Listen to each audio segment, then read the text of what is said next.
So here we have the Toyota Yaris hybrid automatic on a 67 plate. I'm going to start off by showing you inside the boot, and we'll hop in and run through some controls from there.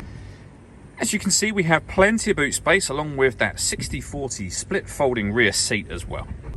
Okay, now that we're inside the car, we're going to start with the dials. On the right hand side we have the speedometer and fuel gauge. In the middle you can see the total miles for the car, which is 7,711. You can change the information that's displayed above that by using a button on the steering wheel for various bits of trip computer and car information, including the digital readout for the speedometer that you see being displayed now. On the left hand side we then have the gauge that will show you whether the motors are charging, whether you're using the eco mode for the car or the power band, and then the actual engine, if you like, power band up the top section just there. We've done a video showing exactly how that works that you can find on our website and on our YouTube channel as well. If we back out to the steering wheel, we have the buttons to change the trip computer information here, cruise control beneath that, and on the left hand side we have the stereo controls. The stereo itself is over in the center just here. You can turn it on with that button. That is also the same button that adjusts the volume.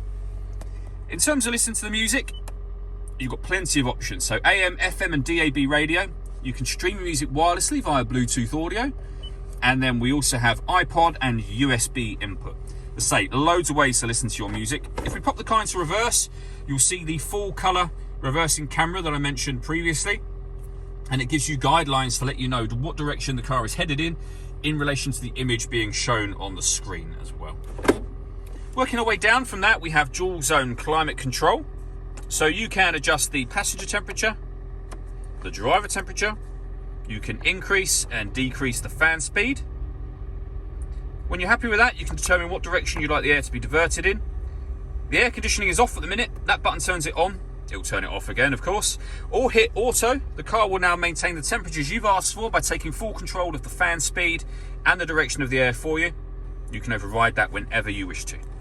Working our way down, we have a 12-volt charging socket and USB input underneath this tab just here. We also have the auxiliary input underneath there. We then lastly have the gear lever for the automatic gearbox, and this collection of buttons just here. So you can turn off the traction control, you can put the car in eco mode, and if there's enough charge, you can put the car in electric vehicle mode. All that leaves me to say is thank you for taking the time to watch this video. If you'd like to come and see the car in person and have a test drive, please feel free to call any of our MJA sites. We'd love to hear from you soon.